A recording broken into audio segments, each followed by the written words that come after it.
Now I'd like to introduce SUM's Managing Director, Joe Arber, and Executive Director of SUM's Global, David Becker, to lead our first session of the day, a provocation on the Ultimate Balancing Act that will get us all into the right mindset for the rest of the conference. Thank you.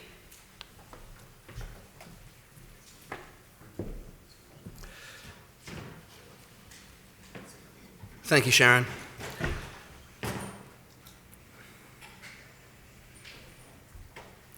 Philippe Petit, teetering between the Twin Towers in Manhattan, August 74. Concentration, poise, balance. 50 years later, many university leaders in 2024 will fully appreciate Philippe's position. As stewards of long-standing organisations, the onus is on us to plot the path, to tread carefully, to maintain balance. And just like Philippe, there's no guarantee of a safety net.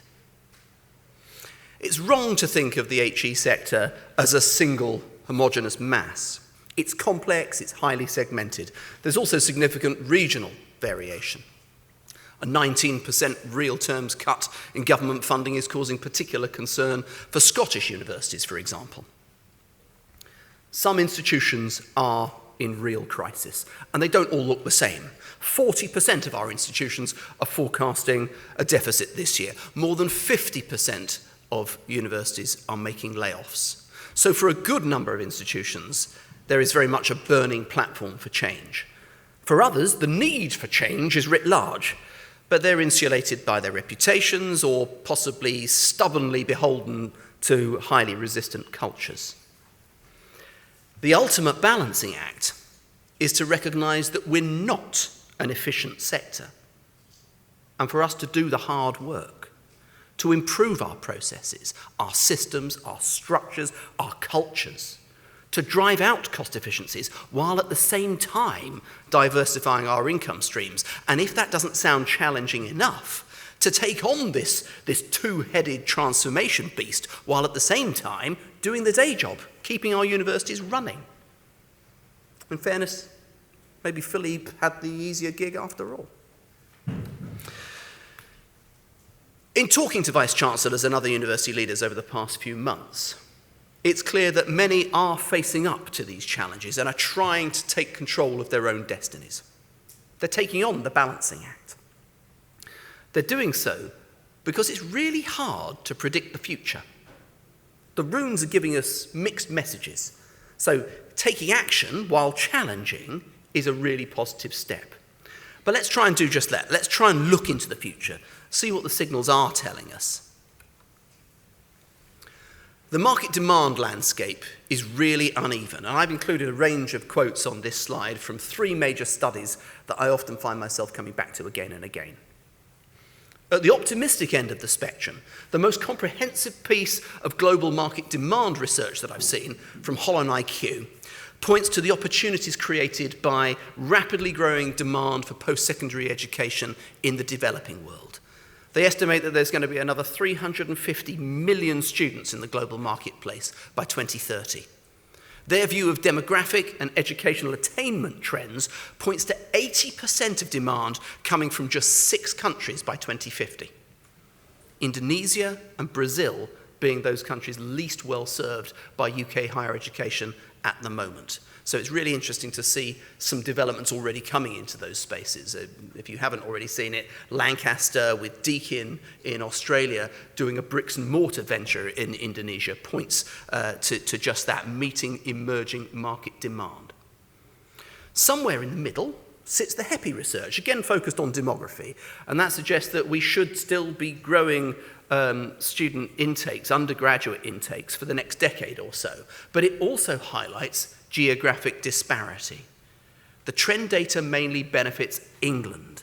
The devolved nations have got shrinking populations of 18%, most notably, again, in Scotland.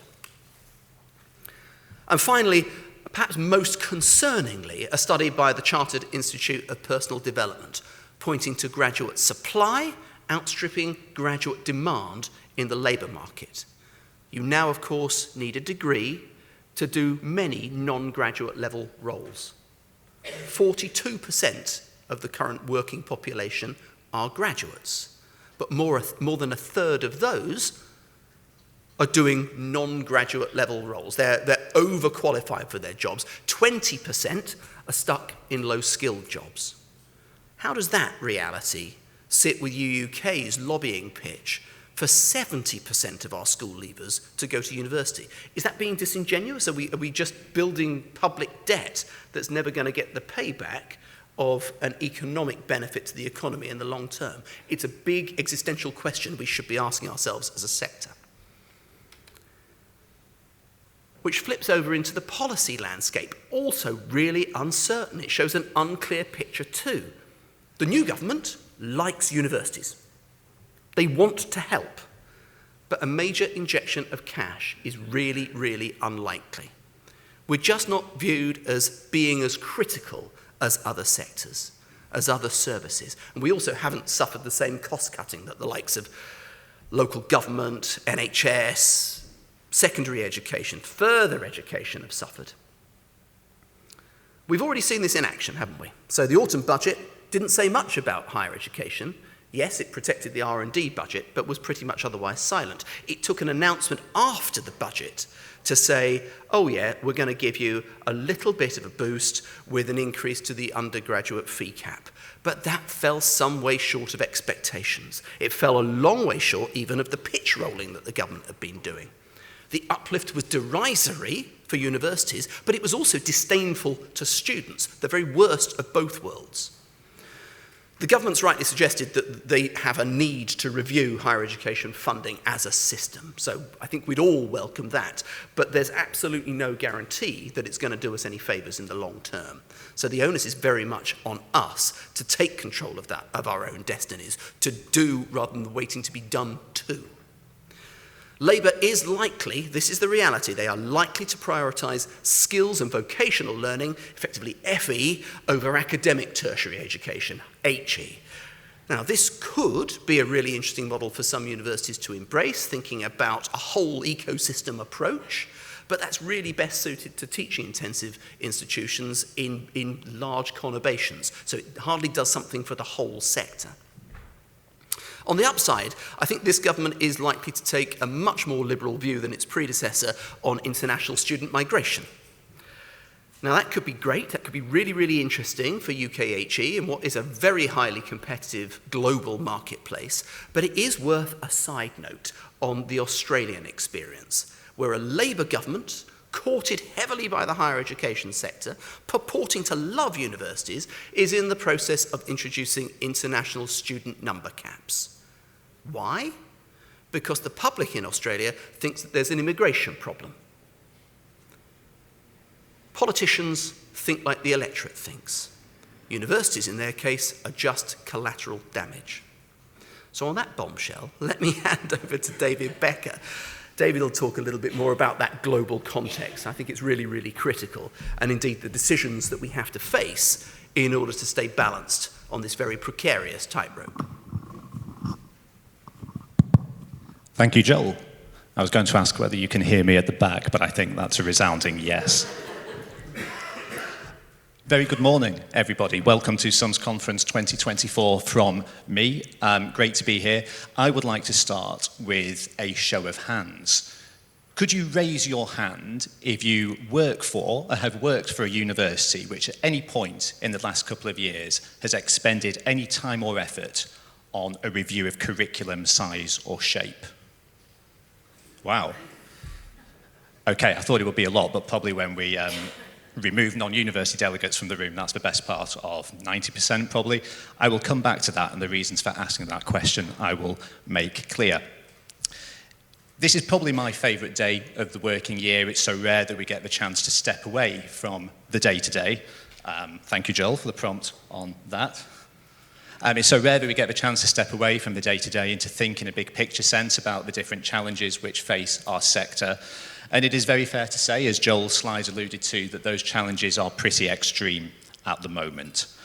So as I stand in front of you talking here, we know that there are 75 universities across Scotland, Wales and England who are in the process of making redundancies. Others will follow in the coming weeks and months. Even if you're a university in sound financial health, you are not immune from that pressure, primarily because the changing expectations and demands of new generations of learners mean that you cannot stand still anymore. It's not an option. And so if you're not standing still, the chances are you're investing pretty significant sums of money somewhere. So against that backdrop, I'm going to try and do two things today. First of all, I want to demonstrate to you that although things do feel particularly pressurised in the UK right now, actually at some of our international counterparts, things feel even worse. I'm also going to try and leave you with a bit of a playbook about the types of tactics and approaches which different institutions across the world are using as they try and balance their revenues and their costs. But Joel mentioned Australia.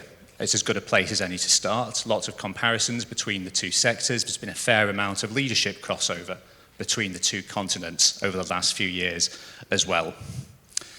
If anyone ever thinks that UK universities have over-leveraged themselves against international student numbers, might be instructive to know that international enrolments at the University of Sydney account for 47% of their total cohort. That's not even that much of an outlier, because it's more than 35% at the universities of Queensland, of Adelaide, of Melbourne. Australian HE is worth just shy of 50 billion Australian dollars, about 27 billion pounds in UK money. And any one of those international students can bring in around $41,000. That's about twice as much as a domestic student. So given those number caps, which Joel alluded to, it is not hard to see why some of the scariest projections here show that the Australian economy could lose more than $4 billion. And if that does come to pass, the scale of the job cuts associated with that type of contraction could be in excess of 20,000. Canada. It's another market our members often like us to look at. But we talk a lot about burning platforms, the importance of a burning platform during periods of change. And in Canada right now, there most definitely is one. So to cut a long story short, what's happened in Canada is that international student numbers increased tenfold over the last period. They went from around 140,000 in 2010 to well over 1 million by 2023. And in essence, in Canada, what's happened is that public funding has flatlined. International student revenue made up that shortfall. So imagine the shock to the system, especially given that an international student in Canada could pay 5 to 10 times their domestic counterparts. Imagine that shock to the system when the government introduced a number cap, which in 2024 is 35% more restrictive than in 2023. That's upset a lot of people in Canada, but it also has a very real financial implication, because if you take a province like Ontario, which is Canada's largest by population, includes the cities of Toronto and Ottawa, more than half of the universities are in deficit. The United States, totally different structure of higher education to the UK, but no less affected by the headwinds, which affect us all. In a market of around 5,000 providers, there are 4,000 who are struggling to make ends meet. And although there are huge differences by state and by university across the country, there has been a 15% drop in college leavers, and those whacking great tuition fees we think about when we think of America, actually across the country, the total average discount on those now stands at 56%, which is a record high. It's not just a financial issue in America either. Last year, a survey was done which said more than a third of working-age Americans regarded themselves to have little to no confidence in the country's HE system. Now, for a country where more than half of that same working-age population has a degree, that's a pretty damning indictment. And some might say that the presence of a Donald Trump administration might make the United States less attractive to international students as well. Germany has a very rich history in higher learning, but never particularly tried to market itself as a core destination for international students. But something interesting has happened in Germany, which is why I've included it on this slide. It has seen a 40% increase over the last decade in international students, possibly because public universities in Germany don't charge tuition fees at all. And that's been important in the sense that over that same time period, a lot of regions in Germany have seen a fall in domestic enrolments. But the reason I've included it in here is because those numbers have now stabilised, but they've stabilised in a very interesting way, where enrolments to public providers in Germany are still down, but enrolments to private providers who do charge tuition fees are up by 30%. So the evidence for why that is still emerging, but it does look like it might be linked to the private providers offering more flexible blocks of study, different types of qualification. There's a changing in the landscape here, which I think is relevant to all of us today. The simple truth is that for a lot of universities, including many represented in this room today, you have no choice with your financial sustainability other than to make sure you still get a slice of this pie. It's a simple reality. So if that is something which interests you, you'll want to attend the session today delivered by my colleagues Jen Sloan and Natalie Mortimer, I'm not quite sure where they are, there we are, who are joined by Liam Owens, who's a Pro Vice Chancellor for Student Recruitment and Marketing and Administration at Edge Hill University. Now, I would love to stand here and say that when it came to balancing cost and revenue, there was a silver bullet, a single set of tactics which any institution could take off the shelf and implement and make everything okay. In truth, all any university has in front of it is an array of choices, and those choices hopefully will be informed less by personal opinion and more around good data. One of the ways I find it helpful to think about those choices or to frame them is to think about them as being on a spectrum of competing tensions. And almost any choice you make is going to come with an associated set of trade-offs. So if I illustrate that point using an example from this slide, I might take, for instance, the various commitments that universities have made to net zero. Very laudable, important. Those same universities are under enormous pressure to invest in the latest technology and to take advantage of the potential afforded to them by big data and AI.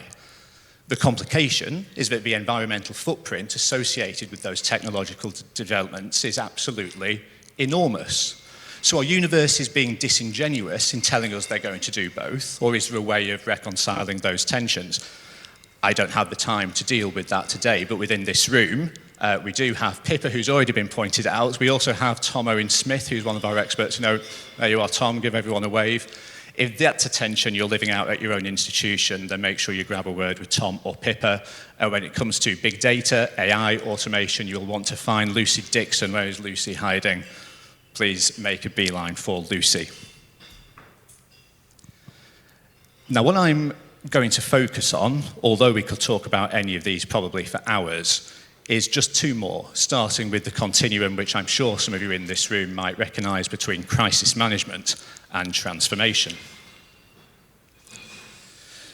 So starting at the crisis management end of the scale, what we tend to see is an array of fairly blunt tactics which probably do go some way to alleviating financial pressure in the short term, but what they are unlikely to do is to remedy the root causes of why that financial stress exists in the first place. Contrary to the rhetoric I sometimes see on social media, I am yet to work with any leadership team who adopts these kind of approaches out of anything other than what they regard to be necessity. However, it is absolutely true that unless you make more fundamental changes to your operating model, there is a time-limited benefit associated with these kind of projects. Across the world, we're seeing an array of approaches, I suppose, which loosely fit into one of these categories in blue. I should point out as well that if you're struggling to make out the text on this slide at the back, this slide is available in the Hoover app, so I will not be offended if you need to glance down at your phones during this. I said there was no silver bullet. There are, however, some obvious must-dos in here. In that top left quadrant, you can see, for instance, the need to optimize non-pay. It feels so obvious, doesn't it? And in fact, if I went around talking to universities, they'd all say, well, yeah, we are doing that. But we know because we sat on a lot of the data which informs us, that there are tens of millions of pounds which universities can still squeeze out of their non-pay. And I think you could form a very strong argument to say that universities have a moral responsibility to do that before moving into cost-cutting measures. If that's something which interests you, you'll see our banners about the procurement value assessment, but do go to the session run by my colleagues Paul Sales and Colin Davis later. Thank you, Paul. Thank you, Colin, where they will be talking you precisely through how to use your data in order to make those savings.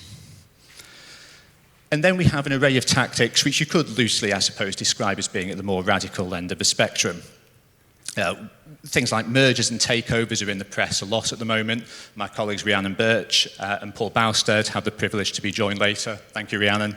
By Helen Watson, who's the Chief Operating Officer of the newly merged City St George's. So if that's an area of interest, make sure you go along to that one. Things like sharing campus facilities or sharing facilities, we've seen a lot of that in sectors like local government in recent years, but it exists within the UK higher education sector as well. If you take somewhere like Falmouth University and the University of Exeter, they already share the running of professional service operations across 3 different campuses in the southwest.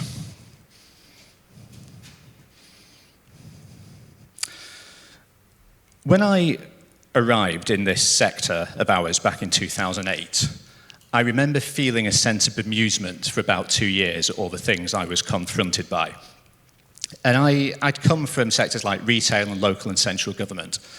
And the reason I felt bemused by higher education was that in those sectors, every project we did was wholly geared towards the core value and mission of the institution. So at Debenhams, it was very simple. It was all about how you maximised sales. In local government, there was no money, even back in 2005. So it was how did you deliver critical services with the small amount of finances you had available to us. In 2008, I arrived at a university, and the projects I was asked to get involved in, which were billed as change projects, had nothing to do with teaching or learning or research or knowledge exchange or any of the things that I consider to be what a university was for. Back then, it was all about, should we have faculties or colleges? Should we have schools or departments?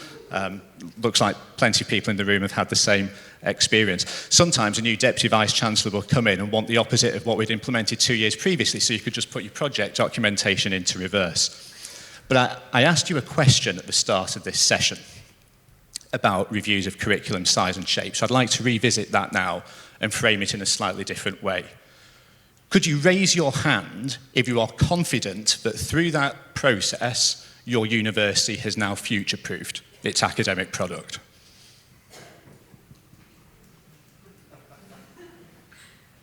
No one.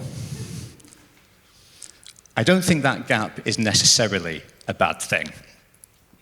I think what it tells us is a couple of things. Firstly, that whilst it's absolutely right that we focus on the way we can squeeze efficiencies out of our professional services pay, there is a much bigger strategic change journey ahead for our universities, and that strategic change journey is not a time-limited project, but something which needs to happen as standard continuously from this point forward. I want to drill into this just a little bit more. Because if you look at the pressures on the system, at one end you've got what we might call the traditional elite providers of HE, and forgive me, there's many more of them, of course, than the logos on this slide suggest. These are providers who are marked out probably by a level of financial wealth, which is the envy of many, by brands which resonate the world over. But although we often think and talk about them as being traditional, in many respects, they're usually amongst the best in the world at things like commercializing research, at diversifying into other areas of income, like executive education, which is a $50 billion global industry, by the way, and projected to rise by 10% year on year within the UK. At totally the opposite end of the spectrum, you have providers like Victory XR. So this is a company which for the last couple of years has been building virtual and augmented reality into the curriculum via the miracle of modern technology. They use the MetaQuest 2 headsets. They can parachute students into what look like real-world settings in healthcare or in laboratories. Really remarkable. But their aspirations don't necessarily end there. So there is a version of that future where they could, for instance, partner with universities to offer worldwide student enrolments, unrestricted by geographical boundaries or by time zone limitations. If you think any of that sounds far-fetched or futuristic, you might want to know that they have already partnered with more than 50 universities to build full-scale, full digital replicas of those university campuses. We've got a set of emerging pressures through things like the gamification of learning. I suspect there are many people in this room who might use Duolingo to learn a new language. There are, in fact, more people learning languages on Duolingo than there are people learning languages in the entire United States school system. There are more than 5,000 providers across the world now who accept the Duolingo English test as part of their entry criteria. Our universities haven't really done a great deal to get close to how to commercialise or capitalise on the huge appetite for the gamification of learning, but there's no reason why that has to remain the case. You then got the likes of Peloton University, Peloton U. They're based out of the southern United States. It's a not-for-profit. It was formed because retention rates in central Texas were absolutely woeful. They offer entirely self-paced degrees. Their USP is that we allow you to do a degree without putting your life on hold. Their costs are 50% less than traditional provision. Their retention rates are an awful lot higher. They even offer a 4-week free trial.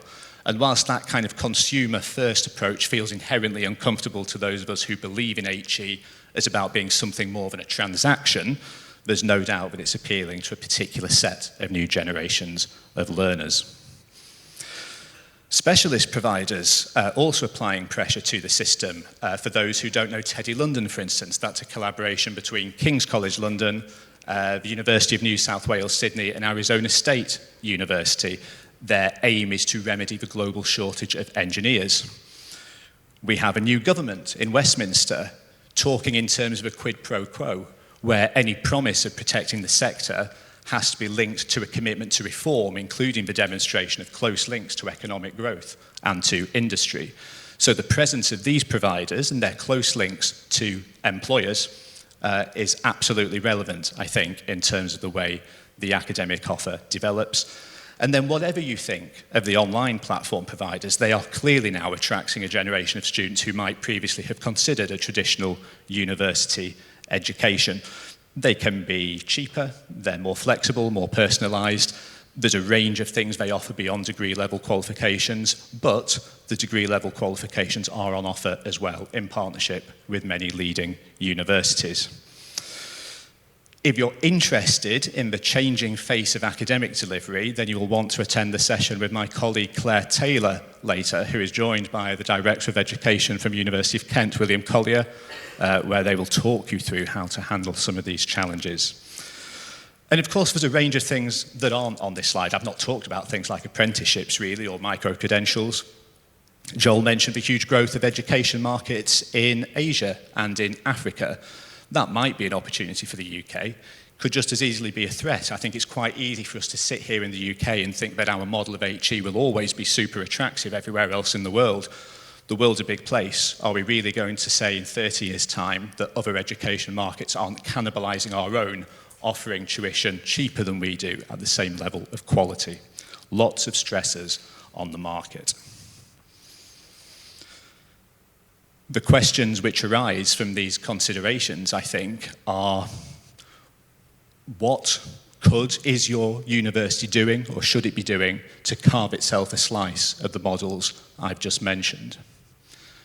Which combination of the tactics I showed you on the earlier slide are the right ones for you? And if you're implementing them already, do you know that they're proving effective for you? Whatever choices you make, have you thought about how you hard-bake agility into your operating model? Because almost everything you do will affect the way your professional services work moving forward as well. What does it mean for your university culture?